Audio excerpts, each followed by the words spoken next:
Hey guys, it's Miasma from Gyre Media coming at you with another video. Today I'm going to be discussing a series that I just finished the first season today, and I felt an overwhelming need to come here and talk about it a little bit, and that is March Comes In Like a Lion, or 3 Gatsu no Lion, or San Gatsu no Lion. You'll see it written or typed or whatever in a whole bunch of different ways across the internet.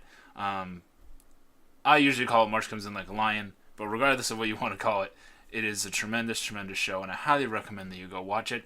I'm going to try to avoid some spoilers here, but I do want to express some of my emotion about the show, because I loved it so much, and I can't recommend it highly enough. Please go watch it. March Comes In Like a Lion is a series that I feel will hit close to home if any of you have ever felt bullied, depressed, alone, detached, or basically just afraid of the unknown. I know this is nearly everybody, and this is why I think this series has something. I see it as something as close to a must-watch anime as you can really get to without crossing a line. I could possibly see maybe one or two of you not really feeling some of the issues that this show discusses. But mostly the only people I don't see liking this are people that are just flat out not into anime, which I would question why they're even watching it, or people that have stone rock hearts that, can't relate to emotional things.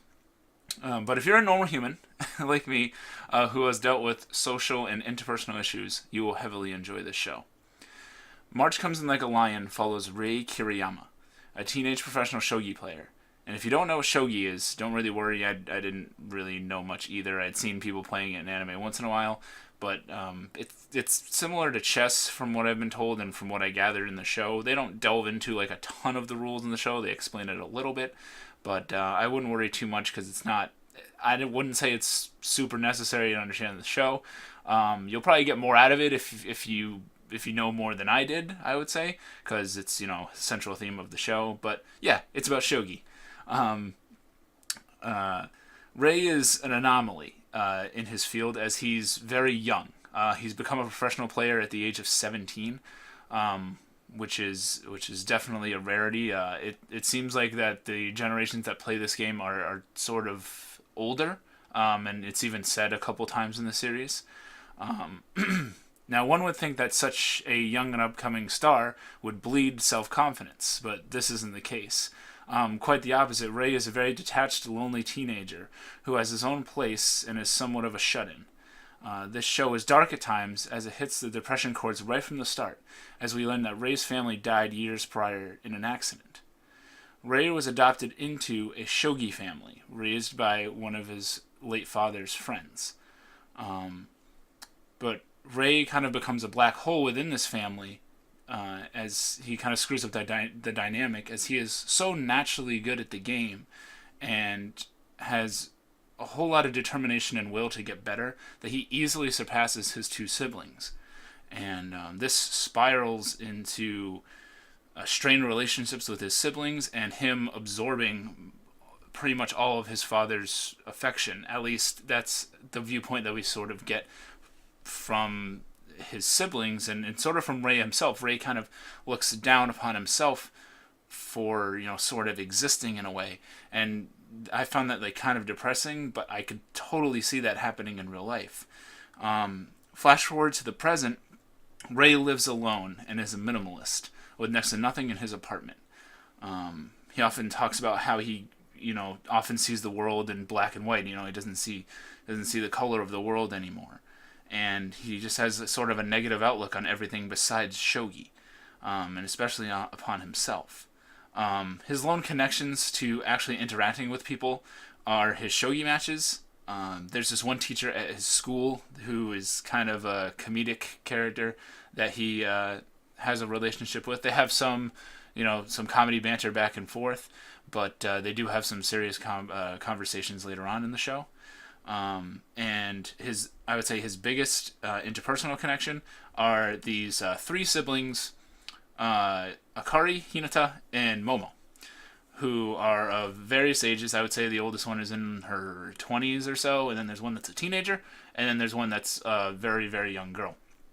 And they have a little bit of a tragic past as well. I won't get too much into it, but they can relate to Ray in a lot of ways, and sort of found him and took him in and kind of have him join in on a lot of their meals and just give him basically somebody to interact with because they see that he really doesn't have anyone. The show chronicles Ray's climb up the shogi professional ladder, aiming to one day become the top-ranked shogi player by winning the Lion King tournament. Along the way, there's an incredible balance of drama, comedy, shogi strategy, and both interpersonal and intrapersonal relationships. Ray experiences crushing loneliness and attempts to find warmth with people that he missed out on growing up. The show will, within one episode, make you laugh, perhaps cry, and even make you reflect upon your own life. I know that it did this for me, as I, on a personal note, I definitely dealt with bullying growing up. I sort of went to, I won't delve too deep, but I went to a school, a very, very small private school growing up, and I was easily the poorest of the bunch, and let's just say I couldn't really relate to a lot of people. My parents worked their butts off to get me into that school, so I really appreciated that I went there, but, you know, I struggled making friends there and getting along with people. And Ray struggled getting along with people his age growing up as well. I was also, and still sort of am, an athlete for a long time, and I know sports not necessarily the exact same as shogi, but I know what it takes sort of to be determined to try and get better. It's both a physical, it's both something you strive for physically, and I would say it's something that you strive for emotionally. And I think this show captures that really well, the emotional side of it, because Ray really, really wants to become a better shogi player, but he has to deal with the trials and tribulations of, you know, there has to be a winner, there has to be a loser, and there's a ranking system, and the people that he beats, you know, they're going to probably go down a rank, or he's really crushing their hopes, and they have hopes that are very similar to his. And the show also delves into a lot of the other shogi players, and which was a cool turn I thought that the show did. I felt like we were just going to get Ray and the three sisters, but in 22 episodes of the first season, we get a plethora of side characters to delve into, and you know, I thought that was one of the strong points of the show. I won't spoil any more here. I would say just please go watch March Crimson Like a Lion. It has a tremendous balance, as I said before, of, you know, there are plenty of scenes that are like Moe-esque with like the three sisters, and those scenes just, they feel so warm and so family-like. If any of you are very close to your family, I'm sure you will be able to relate. And if you're not, I feel you will relate to the other scenes with Ray as he deals with his crushing loneliness and his inability to really rely on others. The first season, as I said, is 22 episodes. You can watch it on Crunchyroll, and I'm super, super excited that there's going to be a second season in October, I believe. I know it's going to be in the fall season. And, you know, I just can't recommend March Comes In Like a Lion or Sangatsu no Lion or whatever you want to call it enough. Ray's name, Mei in Japanese, means zero, but I loved his emotional roller coaster because, I want it to continue, because I want him to find out that he is so much more than zero, and all of us are. And, yeah, that's what I took out of the show.